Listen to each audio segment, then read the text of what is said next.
Welcome back, everybody, to another episode of Recruitment Uncensored with me, Kate. I look grey. I don't know what's going on with me today. I'm a little bit tired. It's okay. I'm not about to drop dead. I am okay. Laura showed me up though, because Laura, you look like glowing and tanned and healthy. So I think I probably need a bit of your advice in what we're talking about today. Turkish genetics, they help. Yeah, well, yeah, definitely. Unfortunately, I don't have Turkish genetics, but yeah. Well, that leads me to my introduction. My guest today, Laura Hayter. Actually, me and Laura both go to the same gym, Rapping K2 gym. Um, so I've wanted to get a guest on. I know from speaking to other women, and I suppose this is probably something. Well, it is something that men face as well.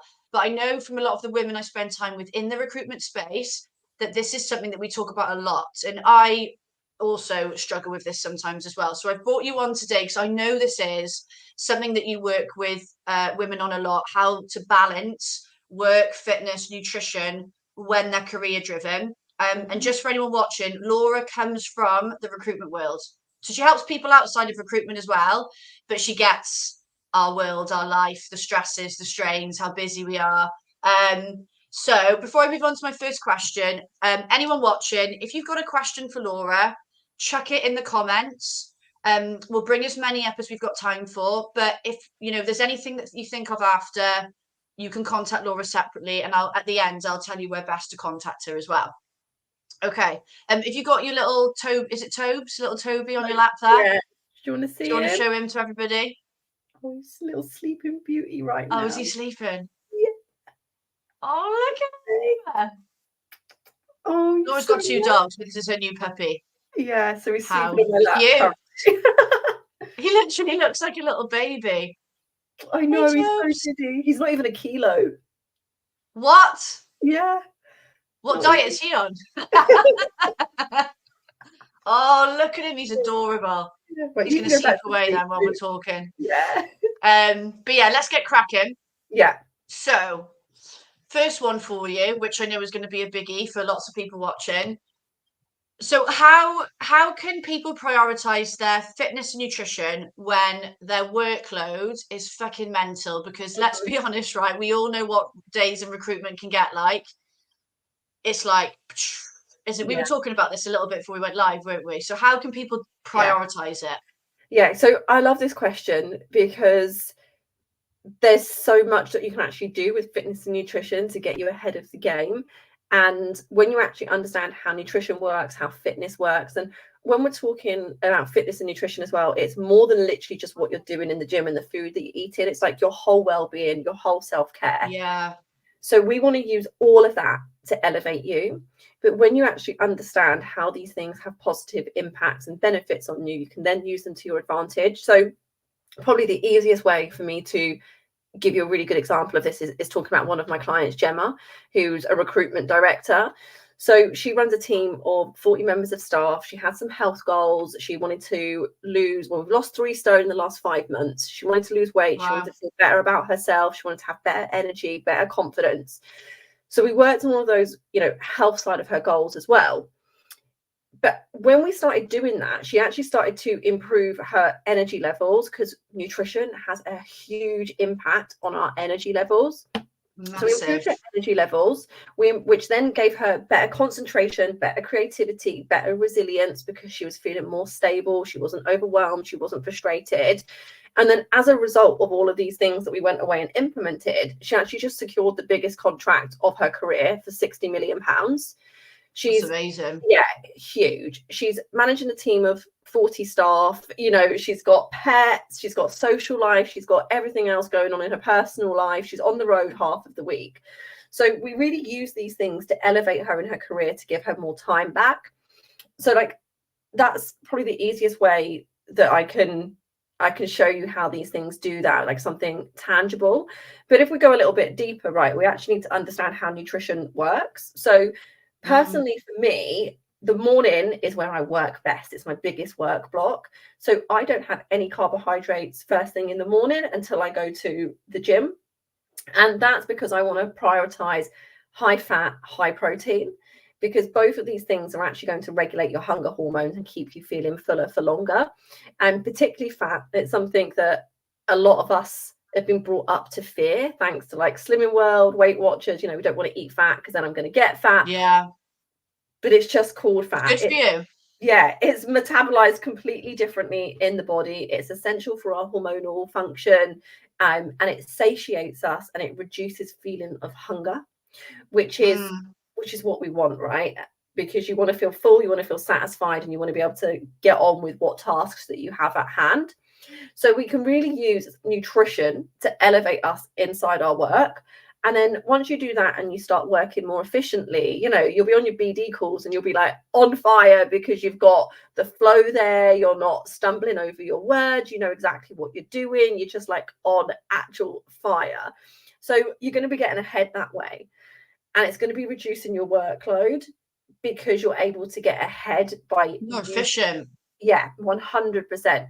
So again, like a lot of the clients I work with will give them back 2 to 3 hours a day just by using nutrition. We haven't even spoke about exercise yet. This is just how, and I love this because I can get so into the nutrition side of things, but we can really use nutrition to elevate you. So yes, it might take a couple of weeks for you to adjust into new routines, into a new way, you know, a new lifestyle.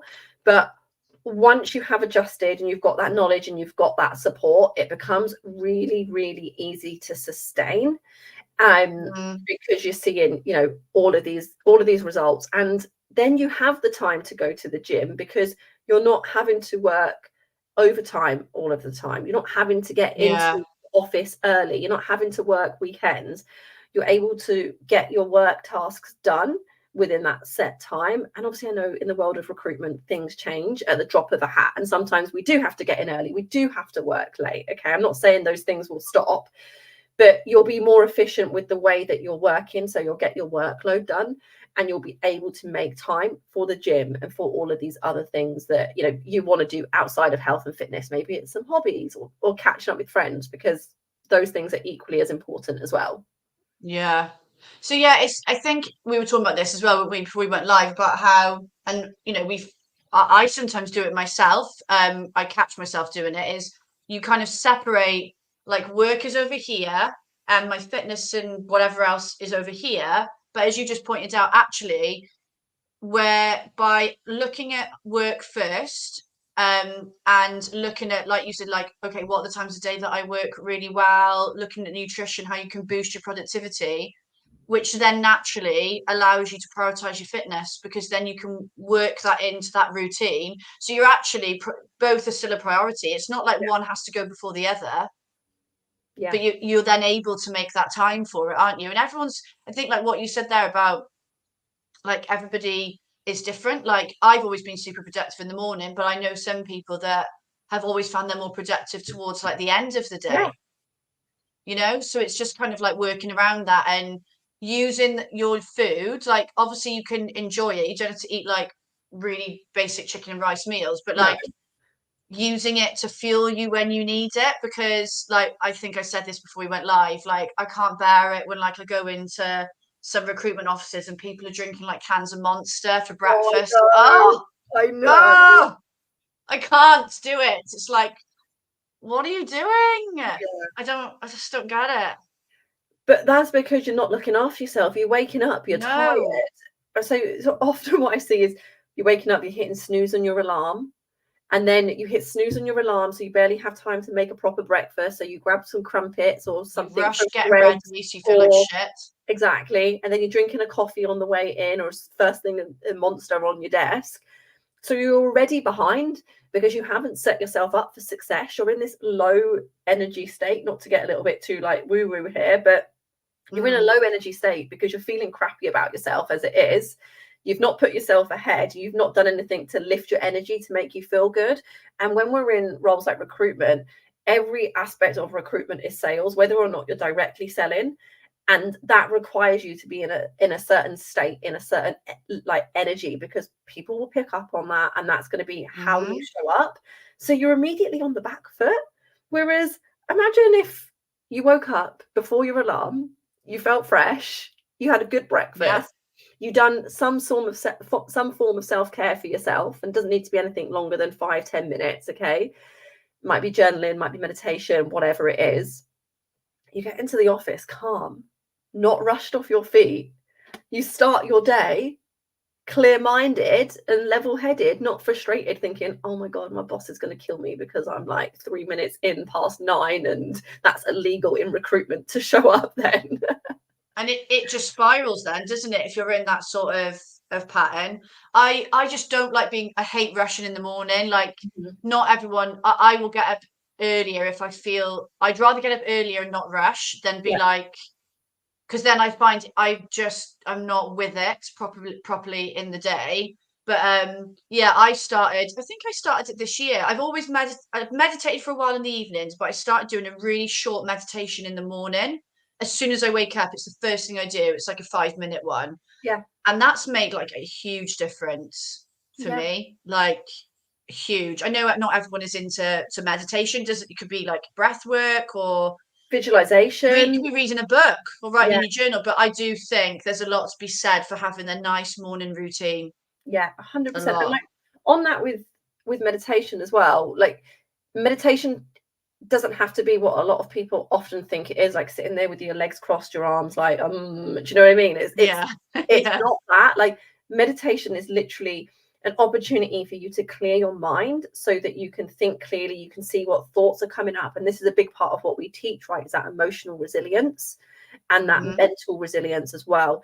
Because you've got to think, if you're a leader, you're managing teams, you're in quite a senior position, and your emotions are taking over you when you're going into a sales call and you're meeting with a client, you're handling a challenging conversation, like, that's not good. You're going to lose that situation. Whereas if you've actually practiced calming your mind, making that space, you're going to go into those challenging scenarios and be able to deal with them far more efficiently than you ever had, and get a better outcome as well.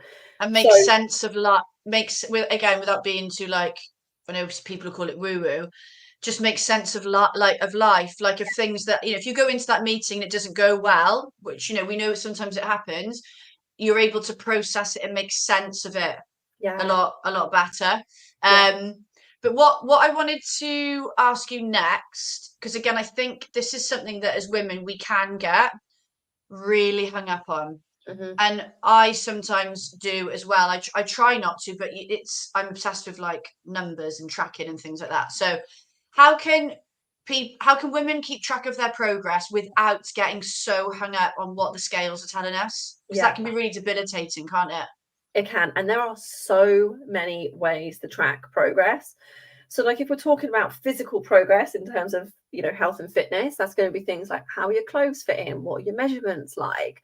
Because I've had a client who lost 4 kilos, which, is not a small amount of weight to lose, but she lost 71 inches all around. Wow. And when you think about 4 kilos compared to 71 inches, you just don't understand how that big of a loss on inches happens with a small loss on the scales, right? But at the same time, we're building muscle, and we know that muscle is leaner. So, you might get to a point where you eventually stop losing weight, which isn't a bad thing.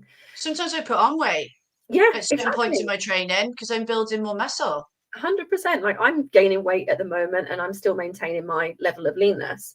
But it's going to be measurements, it's going to be photos, it's going to be your strength in the gym, your energy levels, your sleep, your sex drive, because a lot of women lose their libido. It's going to be how much time you're spending with friends, with family, because we forget about the confidence that those things gives us. And something that I ask my clients when they start with me is like, what's something that you're not doing now that you want to do when you reach that goal? Or, what are you not allowing yourself to do now because you don't feel confident enough? And it's like, well, are we doing that thing? Whether it's hiking a mountain, whether it's booking a solo holiday, wearing a bikini, it's like, well, what is this change actually giving you outside of just what the scales say?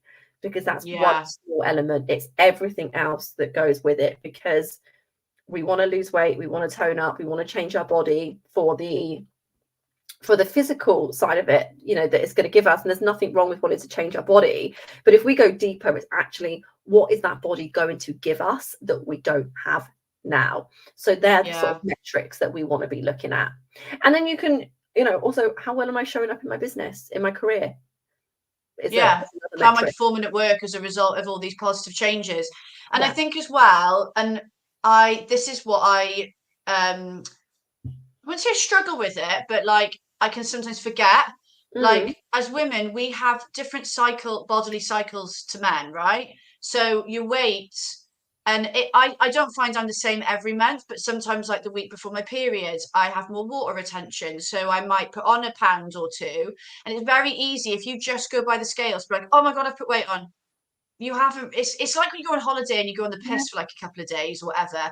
You come back within a couple of days, it's disappeared because it's all water weight. So Yeah. you kind of, I think, like I weigh every week, not because I'm trying to lose weight. It's just to give. I also like seeing the difference in where I am in my cycle. Like being like, oh, okay, Yeah. that's happened again. I'm on my period and this has happened. But I think a lot of women can get so hung up on it. It's such a issue, isn't it? Like how many years have we been like weighing ourselves and Mm-hmm. focusing on that? And it is a good metric, I suppose, if you're trying to lose weight initially. But like you've said, Yeah. that weight, the difference in the measurements, but also how you feel, like how Yeah. you showing up in your world, performing at work is a massive one. Mm-hmm. And Huge. if there's anyone listening that struggles with that relationship with the scales, right? They think, oh, they step on the scales and it dictates how they feel for the rest of the day, their week, or their mood.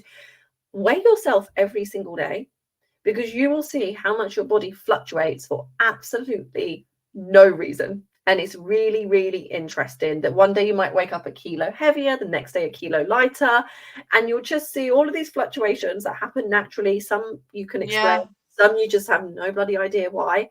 But then also you can take the average of your weight for the week. And I find with my clients, it helps take that emotion away from what the scale says, because you're like, well, that makes no sense why I gained. Yeah. And do you know what? I actually thought the other day that I should start doing that. And I didn't think of doing the average of the week. I just thought you need to be doing this daily, not weekly. Perfect example of what you've just said. So I weighed myself on, I do it on a Friday because my check-in sheet for my coach is sent on a Friday. That's the only reason why I do it then. Luckily before the weekend sometimes. Depends when I'm going out.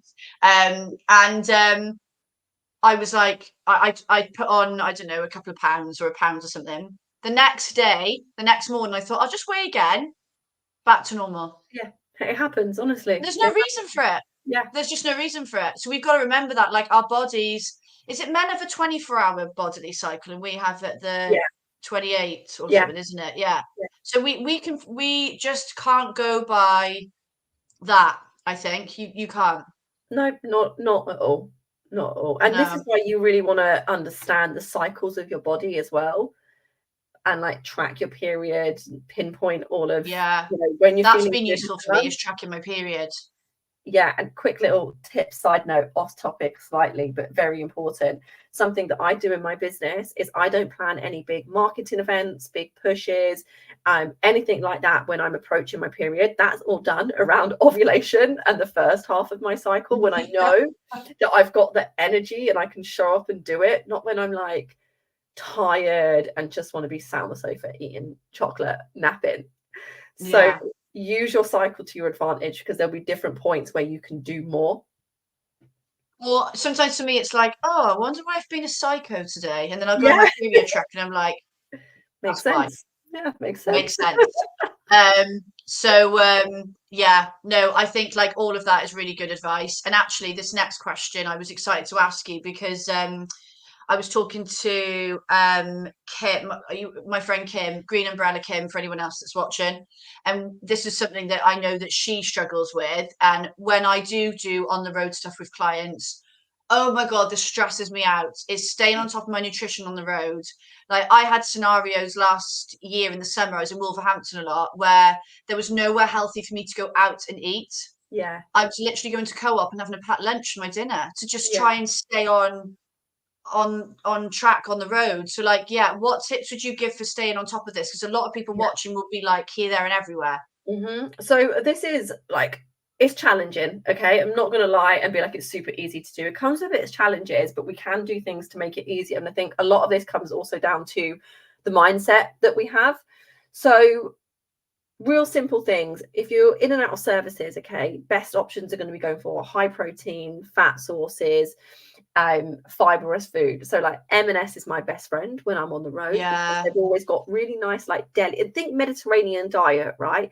All of those sort of yeah, like they are deli good, aren't foods, they, M&S? olives, the cheeses, the nuts, those sorts of things. So tasty, really easy just to grab and go when you're in and out of services and stuff like that. But then when we're talking about staying away in hotels and maybe entertaining clients, that's where it can become a little bit more challenging when you are literally at the mercy of whatever food is available to you. So So this the just bed comes, and there's buffet. It's yeah, like, oh, yeah. what do I do? And this just comes down to working on your mindset and knowing that you're just going to make the best decision that you can with what's available to you. So we still want to follow the same principles. We want to choose protein, we want to choose a good quality fat source, and we want to choose fibrous fruit, or fibrous carbohydrates, fruit, veggies, whole food approach is what I would say to follow where you can. And knowing that one bad meal, one meal off plan, whatever you want to call it, isn't going to be the thing that makes the difference to all of your progress. It's about Yeah. finding that balance with it all. And if you're someone that's tracking calories, for example, well, if we know that you're going to be having quite a heavy meal out in the evening, then we can readjust your meals during the daytime so that we can account for that, so you still come in within like your calorie budget. Mhm. But there's so many little nuances, so it's hard to be specific on an individual basis, but just sort of as like a blanket of some things that you can do. It's going to be prioritizing that protein, the fruit and veg, checking in with yourself. Am I actually hungry right now? How full am I? And use the hunger and fullness scale, 1 to 10. 10 being, oh my God, I'm absolutely so full. Feel like I'm about to be sick. I'm that full. 0 is just starving. You're about to die. So you want to be at about a 4 when you start eating and about a 6 when you stop. So just eat to that point of satisfaction, and check in with yourself throughout. Is this actually what I want? Am I being mindful, or am I being mindless with this Yeah. meal? I think what I find difficult, and if you can relate to this, chuck it in the comments. And this is going to be a slight rant here as well, just pre-warn.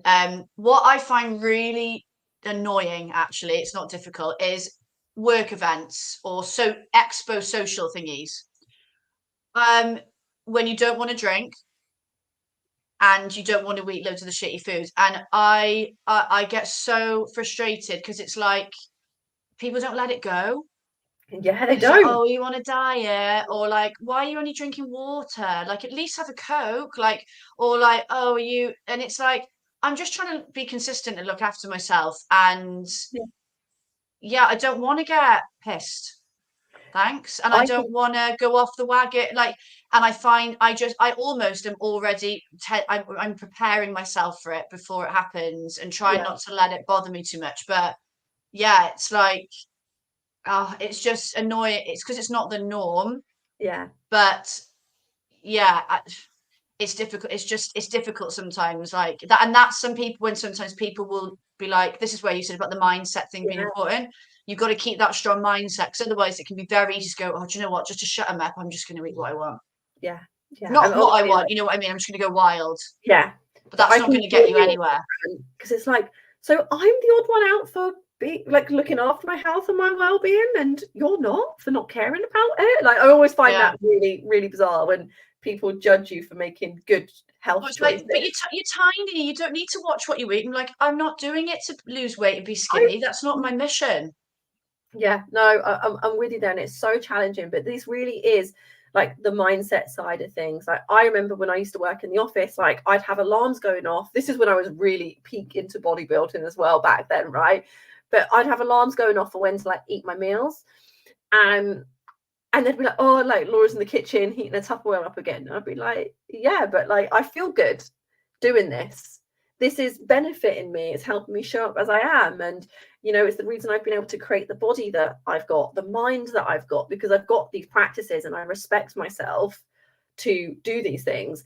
And it is so hard when you're the only person doing it. But like, just know that you stand in that power, because when you start making moves like my client Gemma securing £60 million contract, you know, and saying no I know what I'd rather. Yeah, saying no to Fat Fridays in the office, or just having the protein from some of those things and making her own meals, like that's what's going to get you respected, I think, as well as being your own person, and being able to stand up for yourself and do things differently to what your competitors or your colleagues that kind of can be your competitors at time are, you know, are doing. And that's really going to give you that leverage to improve your well-being. And I honestly think it's such a strength when you can stand in that power and be like, no, I don't have to even explain myself to you. It's just a no. I'm doing this because I feel good. And as well, I feel like I do it being like achieving the things I achieve, like fitness wise, make me feel almost invincible with my business. So when, you know, like I know I've got a wedding in October, the week before my next High Rocks race, and all my friends are quite big drinkers, right? So, but I'm not going to drink, and I know I'm going to get some stick for it. But for me to be able to go, I've got an event next week that I want to do really well at, and having that determination, mindset, resilience, and then also being able to apply that to my business, like it kind of makes the slack you get sometimes a bit easier, because you're like, but I'm going places with this. Like this is like, all you've got to do, this is getting me. Or you got to look at the habits of successful people, right? And if you listen to all of like the self-development podcasts, they will all talk about eating, you know, low carbohydrates around big work blocks, about creativity, mental state. And I'm not saying like don't eat carbs here, but I'm just saying like we want to choose our food sources wisely, right? And you want it for intention and purpose. They'll all do some form of exercise, cold water therapy, meditation, self-development. These are all of the key aspects of the most successful people. And if you want to be in those leagues and you want to be successful and you want to be earning all this money and you want to build that career for yourself, you've got to step outside the norm and accept that it's probably going to piss a few people off. But all that's doing is projecting what their insecurities are onto you. It's got nothing to do with you, and it's everything to do with them. Yeah, 100% agree. I'm going to come back to you for your top tip in a sec, but I want to do a roundup of the next show. For any of the recurring watchers, you'll be so proud of me. I've actually written down the date of the next one, because usually I'm like, I can't remember what the date is, but I've written it down. So on the 4th of September, normal time, 12:30, I've got Ross Sullivan joining me, who I truly believe is one of the funniest people that I'm connected to on LinkedIn. Like I freaking love his posts. They make me laugh every day. He is the operations director of Talent Invest. Now, what we're talking about, I don't know, because he hasn't got back to me yet. He's messaged me on LinkedIn actually to say that he's been off, so he's going to get it across to me. So I can't tell you what the theme of the show will be, but that's going to create an air of mystery about it. But you will see the event go up next week. But we're going to have a laugh and we're going to have a great chat, whatever. Some of you may already follow him. I'm really excited to have him on as a guest. So being a bit vague with the theme, but it'll be something to do with recruitment. Just put it that way. So come back and watch 4th of September, 12:30. So Laura, I'm coming back to your top tip. We were talking a bit about this before we went live. It's so simple, but I love it. Like, tell me what you mean by just being consistent. Yeah, just keep chipping away, focusing on doing the right things, and the results will come. Because when it's so easy to be like, oh, I didn't see that loss on the scales this week, or I didn't see that return I thought I was going to get disheartened, press the fuck it button and end up at the start again. But as long as you just keep putting one foot in front of the other, keep being consistent, keep showing up and doing the work, the results will 100% come. I know it's really boring advice, but it's super important. No, but it's true. And I think I'm probably a bit further down the line than maybe some people watching, but what I can say is I know from consistency that balancing act gets so much easier. It feels difficult at the start and you feel like, oh my God, this is impossible, or this is so difficult. But I promise you, sometimes my workload's more, right? But I just find it easier to balance. And that is from, as you pointed out, that consistency. To anybody watching, what I would suggest you do, if you haven't already, is connect with Laura. She is on LinkedIn, but probably you're better off, would you say, following you on Instagram? Because Yeah. that's where you give, like, I mean, you've got posts going out with tips, advice. Yeah. Obviously, they can, if you want to contact Laura about her coaching, I know you've got your, oh my God, I wrote it down. No, it's disappeared. Yeah. Evolved program. There it is. But yeah, any sort of questions, tips, advice, because if you're streaming this and watching it back when it wasn't live, if you've got questions, yeah, Instagram's the best place. Yeah, thank you so much for coming on. I've loved this chat, honestly, loved it. I might see you in the gym in about an hour. You probably will, to be honest. I'm going to have a snack and a coffee, and then I'll be down there. Yeah, lunch, and then I'm going, so we probably will see each other. But yeah, thank you to anyone that's watched it live. Thank you so much for coming. As I said, connect with Laura. Questions, throw them at her. You can balance your work and fitness. We both know, we've done it ourselves. It's possible. We're not saying it's easy, but if you want help and support getting there, 100% reach out to Laura. But thank you everybody for watching, and I will see you on the 4th of September. Take care.